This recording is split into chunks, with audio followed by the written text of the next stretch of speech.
নমস্কার প্রিয় দর্শক বন্ধুরা, সকলে প্রণাম এবং শুভেচ্ছা নেবেন। আমি প্রতাপ, আপনারা দেখছেন কাকদ্বীপ টিভি।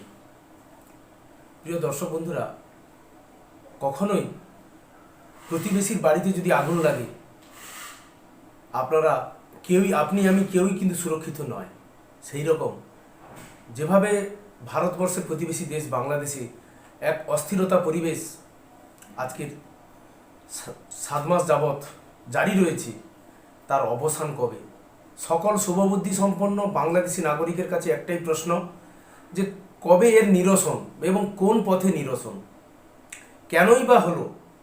আমরা দুটো পয়েন্টে আজকে একটা আলোচনা করব। 1 নম্বর, হাসিনাকে দেশ থেকে বিতাড়নের পেছনে কোন কোন শক্তি একত্রিত হয়েছিল, কিভাবে কাজ করেছে তারা, এবং বর্তমান পরিপ্রেক্ষিতে কিভাবে তারা ফিরতে পারে, সেটাও কিন্তু আলোচ্য বিষয়ের মধ্যে রয়েছে আজকের। দ্বিতীয়, 1 নম্বর, হাসিনাকে সরানোর ক্ষেত্রে যে ভূমিকাটা নিয়েছিল বিএনপি, প্রায় 16 বছর ক্ষমতা থেকে বঞ্চিত ছিল বিএনপি। সেই বিএনপি কিন্তু এক প্রকার মরিয়া ছিল, যেন তেন প্রকারে যেভাবে হোক এই হাসিনা সরকারের পতন ঘটিয়ে শাসন ক্ষমতায় বসা। কারণ ক্ষমতায় যাওয়ার যে উগ্র বাসনা তাদের মধ্যে ছিল, এটা কিন্তু ইম্প্যাক্ট হিসেবে কাজ করেছে। দ্বিতীয় যে পয়েন্টটা হচ্ছে, জামাত ইসলামী এবং হিজবুত তাহির, এদের মতো যে চরমপন্থী মৌলবাদী সংগঠন, এরা চায় বাংলাদেশ জুড়ে শরীয়ত বা ইসলামিক খেলাফত প্রতিষ্ঠা হোক, ইসলামী শাসন প্রতিষ্ঠা হোক, কোনো গণতান্ত্রিকভাবে নয়, ইসলামের দ্বারা দেশ পরিচালিত হবে। তাদের এজেন্ডাও এখানে কিন্তু যোগ হয়েছিল। 3 নম্বর, বহির্বিশ্বের বাইরের শক্তিশালী দেশের যে প্রভাব, সেই শক্তিশালী প্রভাবের জন্যও কিন্তু এই শক্তিগুলোর সঙ্গে তারা বারংবার নীতিগত বৈঠক করেছে। বৈঠক করে কিভাবে হাসিনা সরকারের পতন ঘটানো যায় তার একটা ব্লুপ্রিন্ট তারা তৈরি করেছিল। সেই সঙ্গে মোহাম্মদ ইউনূস, যার সঙ্গে শেখ হাসিনার একটা দূরত্ব সর্বজন বিদিত, সেই দূরত্বের ক্ষেত্রে দিয়ে আজকে বাংলাদেশে এই পরিবর্তন সূচিত হয়েছে সেনাপ্রধান ওয়াকারুজ্জামানকে কেন্দ্র করে। আমি লাস্টে কেন বললাম? ওয়াকারুজ্জামানের মির্জাফরতার জন্য হাসিনাকে দেশ ছাড়তে হয়েছে। যে ওয়াকারুজ্জামানকে শেখ হাসিনা অ্যাপয়েন্টমেন্ট করেছিল, শেখ হাসিনা সরকার, তিনি কি করলেন? প্রথমে তিনি জামাতের সঙ্গে যুক্ত হয়ে পড়েছিলেন, আমি একজন জামাত, তাহলে তিনি চলে গেলেন। এইভাবে কি হলো? হাসিনাকে সরানোর একটা প্রক্রিয়া ব্লুপ্রিন্ট তৈরি হয়ে গেল।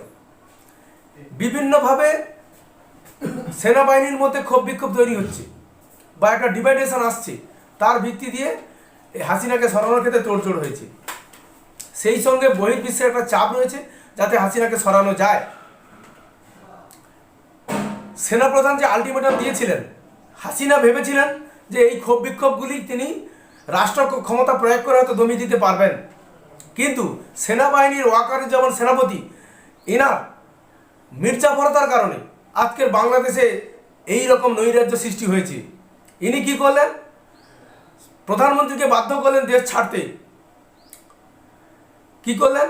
যে আপনাকে 45 মিনিট সময় দিচ্ছি, তার মধ্যেতে আপনি সব কিছু গুছিয়ে নিয়ে তাড়াতাড়ি বেরিয়ে যান, আমরা ব্যবস্থা রেখেছি, ভারতবর্ষে আপনাকে পাঠিয়ে দেওয়া হবে।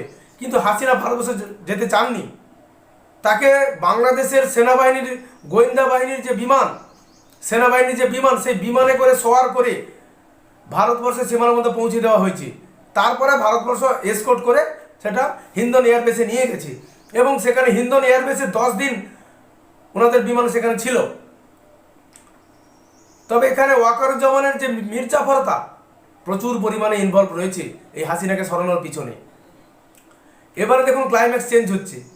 তিনি এতদিন জামাতের সঙ্গে যুক্ত ছিলেন ওয়াকারুজ্জামান, যখন বিএনপি বিভিন্ন নেতা নেত্রীর মাধ্যমে প্রতিক্রিয়া জানাচ্ছে যে নির্বাচন দরকার, না হলে কিন্তু আমরা মিটিং মিছিল হরতাল সব ডাকবো, ওয়াকারুজ্জামান চাপে পড়ে গেলেন। খালেদা জিয়ার জেল মুক্তি ঘটলো, তিনি তার বাড়িতে চলে গেলেন, গিয়ে ওখানে সমস্ত আলোচনা করলেন। তিনি আবার কি জানেন? নির্বাচন করার জন্য চাপ দিতে লাগলেন বিএনপির সুরে। দেখুন শিবির বদলাচ্ছে কিভাবে ওয়াকারুজ্জামান। এবারে তিনি এক প্রকার তিনি একটা স্তম্ভ। বর্তমান সেনাবাহিনী মানে বাংলাদেশের আইন শিক্ষকের রক্ষকের একটা ভূমিকায় এখন কিন্তু দেখা যাচ্ছে সেনাবাহিনীকে। কিন্তু তা সত্ত্বেও একজন সেনাবাহিনী প্রধান থাকা সত্ত্বেও কি করে বাংলাদেশে প্রতিদিন এই রকম হিংসাত্মক ঘটনাগুলো ঘটছে তিনি কেন নিয়ন্ত্রণ করতে পারছেন না?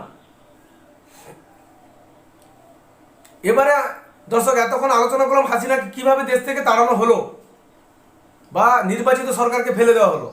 নাম্বার 2, কিভাবে এর সমাধান।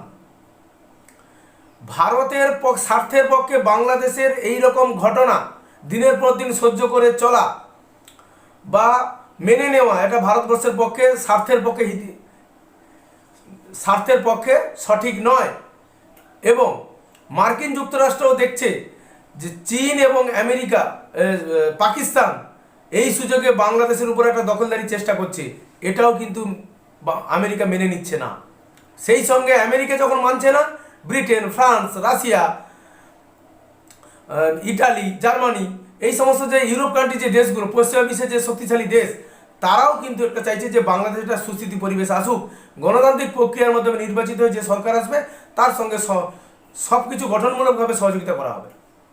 এবারে ভারতবর্ষের প্রধানমন্ত্রী মোদিজির সঙ্গে ডোনাল্ড ট্রাম্পের একটা ব্যক্তিগত বন্ধুত্ব সবার সর্বজন বিদিত। তারা চাইছেন এই ইউনিট সরকারকে হটিয়ে দিয়ে সেনাবাহিনীকে ক্ষমতা দিয়ে তত্ত্বাবধায়ক একটা সরকার প্রতিষ্ঠা করে যাতে নির্বাচন করিয়ে আবার জনগণের কাছে মতামত নেওয়া হবে যে আপনারা নির্বাচন করুন, আপনাদের শাসন করার ক্ষমতা কোন দলকে দেবেন। সেই নির্বাচন প্রক্রিয়ার জন্যই কিন্তু ভারত এবং আমেরিকা যুক্তভাবে কাজ করছে।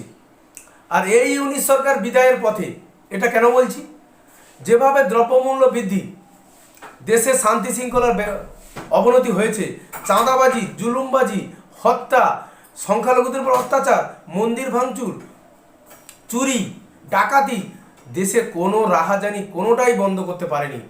উত্তরোত্তর বাড়ছে, প্রতিনিয়ত মৃত্যুর খবর। সেই আইন শৃঙ্খলা কোনো লাগাম পরানো যায়নি। তাতে ভারত সরকার উদ্বিগ্ন। যেভাবে কাঁটাতারে বেড়াতে বাধা দেওয়া হয়েছে, ভারত সরকার কিন্তু উদ্বিগ্ন। তাই ভারত সরকার যেন তেন প্রকার চায় এই সরকারকে হটিয়ে দিয়ে গণতান্ত্রিক প্রক্রিয়ায়, কোনো দখলদারি নয়, গণতান্ত্রিক প্রক্রিয়ার মাধ্যমে যে সরকার আসবে ভারত সরকার তার সঙ্গে ডিপ্লোমেসির মাধ্যমে, পররাষ্ট্র নীতির মাধ্যমে যেভাবে একটা স্বাধীন দেশের সঙ্গে সম্পর্ক স্থাপিত হয়, ভারতবর্ষ সেই জায়গাটা তৈরি করার চেষ্টা করছে। কিন্তু এখানে ইউনিট সরকার একটা চাল খেলছে যে মৌলবাদকে আশ্রয় করে ভারত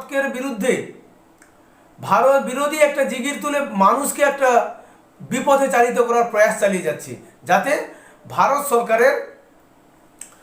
ভারতকে মানুষ খারাপ ভাবে এবং উগ্রবাদী মৌলবাদী যে গোষ্ঠীগুলো তারা নির্বাচনে জয়ী আসতে পারে। সেখানে ছাত্র জনতাও একটা দল তৈরি করার একটা ভূমিকা দেখা যাচ্ছে। তাই কারণ বলছি, আওয়ামী লীগ এবং বিএনপি এরা সবচেয়ে বেশি ভোট পায় বাংলাদেশে, আর যারা মৌলবাদী দল হিজবুত তাহির বা জামাত এরা হচ্ছে 5 থেকে 12% মধ্যে এরা ভোট সীমাবদ্ধ রয়েছে। কিন্তু এদেরকে এগিয়ে দিয়ে কিভাবে আওয়ামী লীগ এবং বিএনপিকে সরিয়ে দেওয়া যায়, স্টেপ ডাউন করানো যায়, এটা কিন্তু ইউনিসের পরিকল্পনা। তিনি চাইছেন কোনো তৃতীয় শক্তিকে দিয়ে কলমে তিনি ক্ষমতাটা হাতে রাখবেন। তার জন্য নতুন দল তৈরি করার পরিকল্পনা নিচ্ছেন। এখন বৈদেশিক চাপের কাছে মাথা নত করে কিভাবে বাংলাদেশে সেই গর্বিত ইতিহাসকে ফিরিয়ে আনা যায় বা স্বাধীন বাংলাদেশকে নির্বাচনের মাধ্যমে একটা বাংলাদেশের সুস্থিত শান্তি ও প্রগতিশীল সরকারকে আনা যায়, এ বিষয়ে কিন্তু ভারত এবং আমেরিকা যুক্তরাষ্ট্র একযোগে কাজ করছে। আজকের প্রতিবেদন দর্শক এইটুকুই। জয় হিন্দ, বন্দে মাতরম।